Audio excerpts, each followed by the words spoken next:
Aujourd'hui, nous sommes le 20 octobre 2006, levé à 4 heures du matin pour découvrir ce spectacle.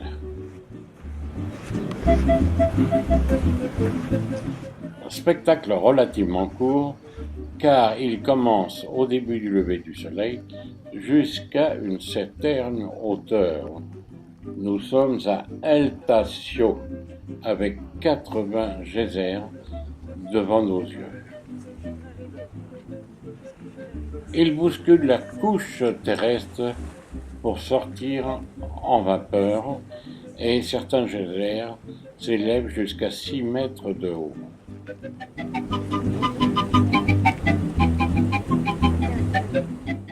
Et tout cela sur un site de 30 km².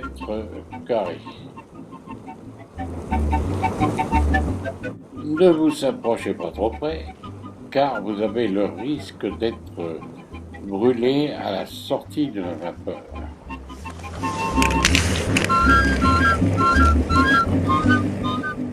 Il y a quelques années, on a fait l'essai de monter une usine et d'utiliser cette vapeur, mais le coût en était trop élevé et cela fut arrêté en 1974.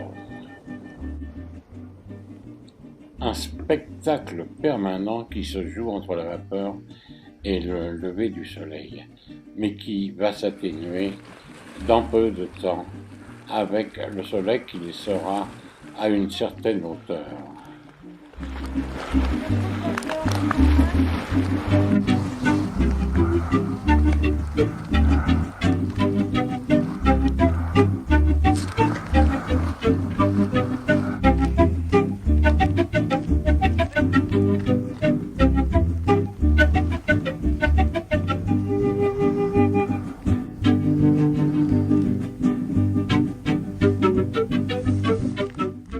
N'oublions surtout pas, pour assister à ce spectacle, que nous sommes à plus de 4000 mètres, exactement 4280 mètres de haut.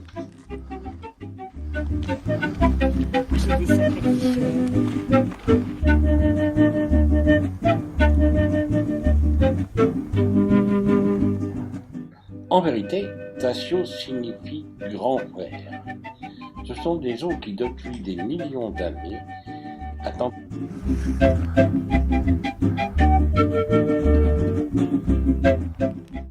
Si vous êtes jeune, si vous n'avez pas le mal de l'altitude, eh bien n'hésitez pas, près de cet endroit, il y a une piscine où vous pouvez aller prendre un bon bain.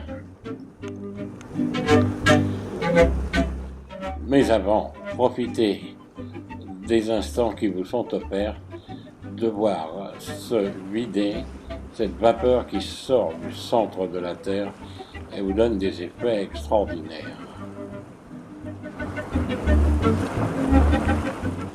À vous informer aussi que El Tacio est le 4e endroit geyser de production sur la planète.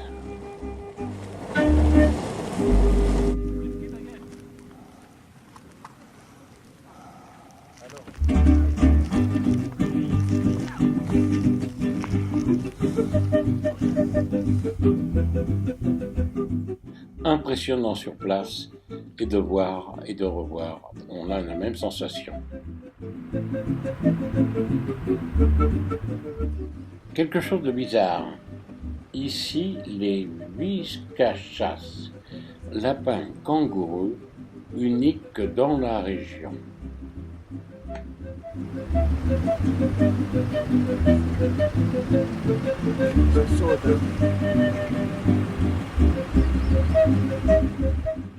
En ce lieu où la végétation semble importante, on y découvre même des lamas. Dans cette région, le lama a une importance pour pouvoir manger, pour pouvoir aider dans la culture, etc. Mais tout proche, on retrouve vite le désert. Cette route est pratiquement un cordon ombilical qui relie le Chili à l'Argentine au travers de ce désert. Toutefois, autour de nous, c'est toujours un vrai kaléidoscope de couleurs. Pendant tout ce temps, l'heure avance, la pendule tourne, les kilomètres aussi. Et je crois qu'on va bientôt faire un petit arrêt, une petite pause, pour prendre un petit déjeuner réconfortant, levé depuis, comme je vous ai dit, 4 heures du matin.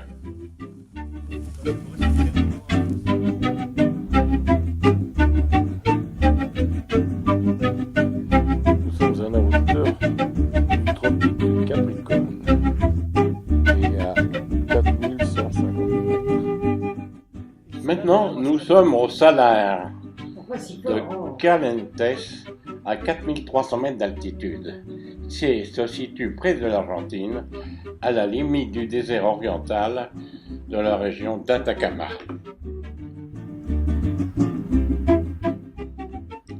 À cette position, nous serons près de l'observatoire astronomique ALMA à 4600 mètres qui, situé à cet endroit, permet d'avoir les meilleures observations sur l'extérieur de la Terre.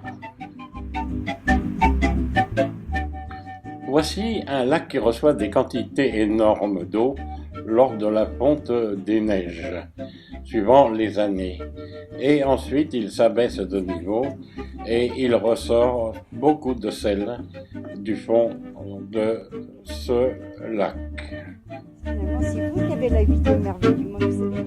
Isolés de tout, nous voici au monastère, j'oserais dire.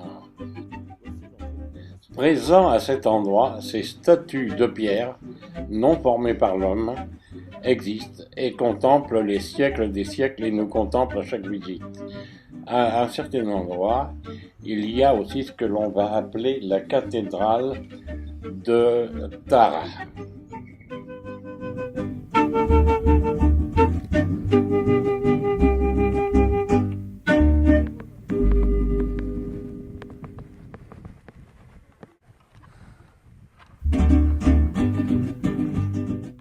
Appelés les moines de Pacana, ces roches sont-ils descendues du ciel? Un mystère pour décorer ce désert, ou peut-être sortir de terre comme des champignons pour le plaisir des êtres humains venir les admirer.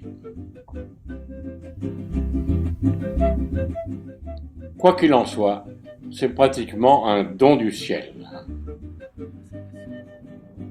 Ici, l'on se croirait au spectacle où s'enchaînent les tableaux les uns derrière les autres.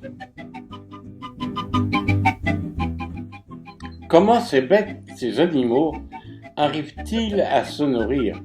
C'est vraiment un régime diététique.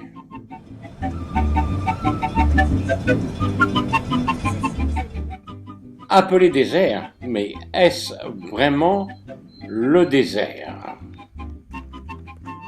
Pourquoi cette question? San Francisco de Chuchu, village fondé en 1540 à 2525 mètres d'altitude. Population 277 habitants. Fondé par Francisco Ajar Durante. La colonie fut cédée à la milice espagnole ayant fort sur San Pedro, célèbre pour sa rébellion de Tubac Amaral en 1791.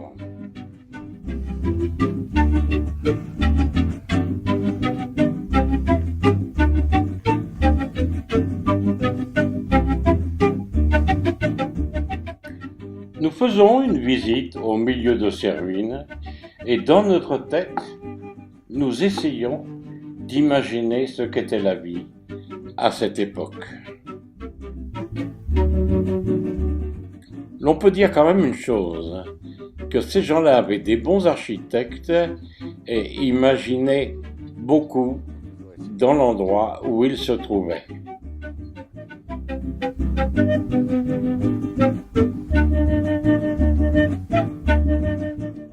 et la gardienne ferme les portes du site, il est l'heure. Et c'est grâce à ces écritures que j'ai pu vous raconter cette belle histoire. Maintenant, je vous laisse la possibilité de continuer à lire ce qui est écrit sur ces pierres. L'église Chichi, certainement la plus ancienne du Chili. Évidemment, construite en adobe et en bois de cactus à l'intérieur.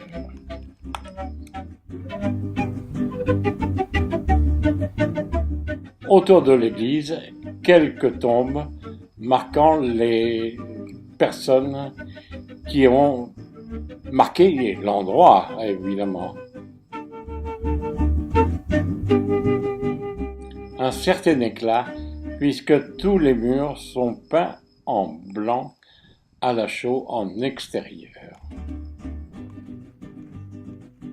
Même dans la mort, les proches sont l'un de l'autre. Voir le visage de cette femme. Le plafond relativement ancien. La simplicité, mais la présence de Saint François et de la Vierge. Sainte Thérèse des Andes.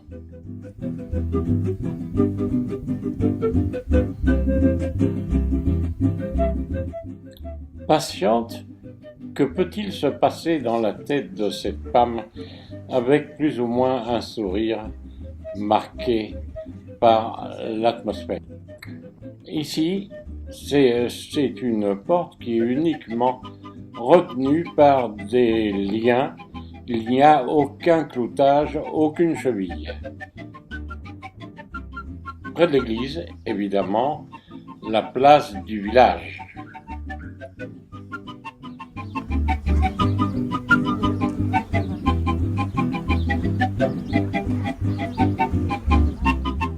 Et la fontaine pour se rafraîchir. Comme toute place, des arbres pour se mettre à l'abri du soleil. Le lac Incacoya. Ce lac est perdu au fond du désert ou au milieu du désert et raconte l'histoire d'une princesse qui serait noyée à cet endroit, ayant eu un amour pour un Inca qui serait mort à la guerre. Un petit peu d'eau et la végétation est présente.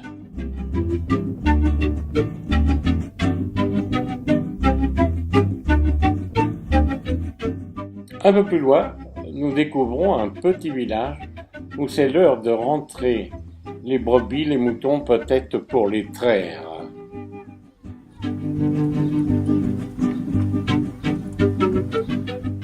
Nous abandonnons une partie désertique pour nous rendre à Calama et donner un coup d'œil sur le musée ancestral où l'on exploite les mines de cuivre.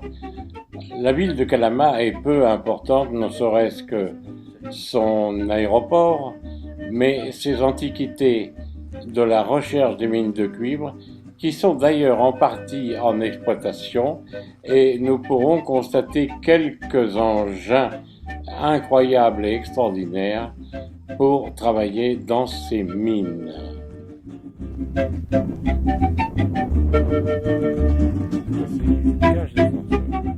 Regardons ces tracteurs semi-pelleteuses qui apportent l'ensemble de la production et en fait le rejet vers l'extérieur, comme nous allons le constater dans quelques instants.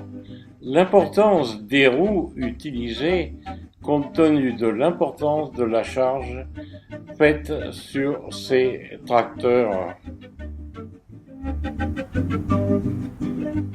Et pour finir, un tracteur déversant sa production de terre après l'extraction de la matière première pour les mines de cuivre. À bientôt pour continuer la visite du désert d'Atacama sur notre prochain film.